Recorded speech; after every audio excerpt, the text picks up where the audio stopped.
TET परीक्षा 2021 मध्ये विचारले गेलेले एक्झाम्पल. काही गोष्टी आपल्याला किंवा काही सूत्र आपल्याला माहित असणं आवश्यक आहे. ते आता आपण उदाहरणामध्ये पाहणार आहोत. कोणत्या गोष्टी गरजेच्या आहेत. बाजूच्या आकृतीमध्ये चौरसात आंतरलिखित वर्तुळाची त्रिज्या, एक चौरस दिलेला आहे आपल्याला. त्याच्यामध्ये आंतरलिखित एक वर्तुळ दिलेलं आहे. हे वर्तुळ आंतरलिखित म्हणजे चौरसाच्या चारही बाजूंना आतून त्याने स्पर्श केलेला आहे. आतल्या बाजूला आहे ते. या वर्तुळाची त्रिज्या आहे 10 सेंटीमीटर. याचा आपल्याला खास उपयोग होणार आहे या उदाहरणामध्ये सगळी काही माहिती आपल्याला मिळवण्यासाठी. तर रेखांकित भागाचे क्षेत्रफळ किती? हा रेखांकित भाग आहे. तुमच्या लक्षात आलं असेल की हा जो रेखांकित भाग आहे चौरस आणि वर्तुळ यांच्या मध्ये आहे. चौरस बाहेरील बाजूमध्ये आहे. बाहेरील बाजूने चौरस आहे, आतमध्ये वर्तुळ आहे. या रेखांकित भागाचं क्षेत्रफळ काढायचं. कसं काढायचं लक्षात आलं असेल. काय करायचे? काय करावं लागेल आपल्याला? या चौरसामधून हे वर्तुळ आपल्याला बाहेर काढावं लागेल, बाजूला काढावं लागेल. म्हणजेच काय? चौरसाच्या क्षेत्रफळामधून वर्तुळाचं क्षेत्रफळ जर आपण वजा केलं तर हा बरोबर रेखांकित भाग शिल्लक राहील. मग काय सूत्र आहे चौरसाच्या क्षेत्रफळाचं? चौरसाचे क्षेत्रफळ बरोबर बाजू गुणिले बाजू किंवा बाजू वर्ग. म्हणजे आपल्याला चौरसाची बाजू माहित असणं आवश्यक आहे. ही चौरसाची बाजू आहे. ही चौरसाच्या चारही बाजू ह्या समान लांबीच्या असतात. एक बाजू मिळाली, सगळ्या बाजूंची लांबी तीच असेल. मग ती आपण कशापासून मिळवणार आहोत? तर आपल्याकडे जी माहिती आहे ती आहे त्रिज्या बरोबर 10 सेंटीमीटर. वर्तुळाच्या त्रिज्येविषयी आपल्याला माहिती आहे.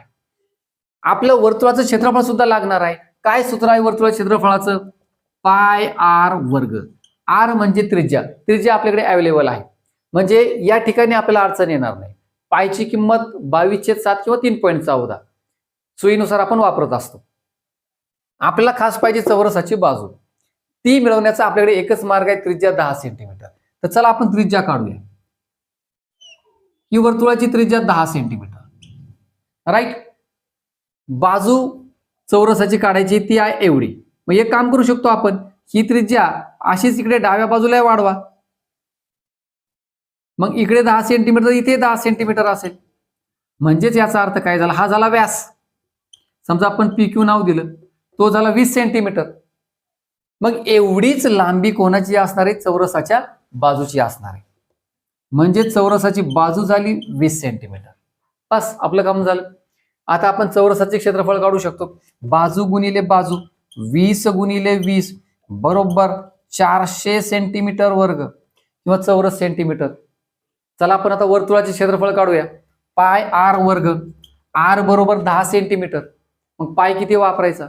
तर लक्षात घ्या, आर म्हणजे त्रिज्या जर 7च्या पटीमध्ये असेल, 7, 14, 21, 28 वगैरे अशी, तर या ठिकाणी पायची किंमत 22/7 वापरा.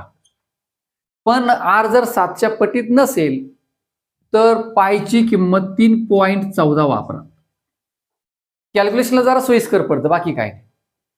तर चला, आर 10 सेंटीमीटर आहे. आरचा वर्ग म्हणजे 10चा वर्ग येईल. म्हणजे 3.14 गुणिले 10चा वर्ग 100. 10 गुणिले 10. आता इथे गुणाकार करताना पहा, जर इथे शून्य असतील म्हणजे 10 असतील, 100, 1000, 10,000 वगैरे, तर दशांश चिन्ह इकडे शून्यांची जेवढी संख्या आहे ना तेवढी घरं उजवीकडे सरकतं. मग 0, 2 आहेत ना, हे दशांश चिन्ह 2 घरं उजवीकडे सरकणार. 3 शून्य असतील 3 घरे उजवीकडे, 4 शून्य असतील 4 घरे उजवीकडे. तसं मग या ठिकाणी 2 शून्य असल्यामुळे हे दशांश चिन्ह 2 घरे उजवीकडे जाणार आहे. म्हणजे 314 लिहून टाका. दशांश चिन्ह या ठिकाणी होतं 1, 2, 2 घरे उजवीकडे, म्हणजे 4 नंतर ते आले. शेवटी द्यायची गरज नसते. 314 सेंटीमीटर वर्ग. पहा, या दोघांचं क्षेत्रफळ मिळालं. फक्त वजाबाकी करा. पुढचं काम आता आपण तोंडी पण करू शकतो. आणि म्हणून रेखांकित भागाचे क्षेत्रफळ बरोबर रेखांकित भागाचे क्षेत्रफळ बरोबर चौरसाचे क्षेत्रफळ 400 वजा वर्तुळाचे क्षेत्रफळ 314. 400 वजा 314 तुमच्या लक्षात आला असेल. उत्तर आपण आता तोंडी काढू शकतो. 86 चौरस सेंटीमीटर. पर्याय क्रमांक 4, 86 चौरस सेंटीमीटर. विद्यार्थी मित्रांनो, माहिती तुम्हाला नक्कीच फायदेशीर वाटली असेल. डेली अपडेट्स तुम्हाला पाहिजे असतील, तुम्ही जर आपल्या चॅनलवरती नवीन असाल तर नक्की चॅनलला सबस्क्राईब करा. Thanks for watching.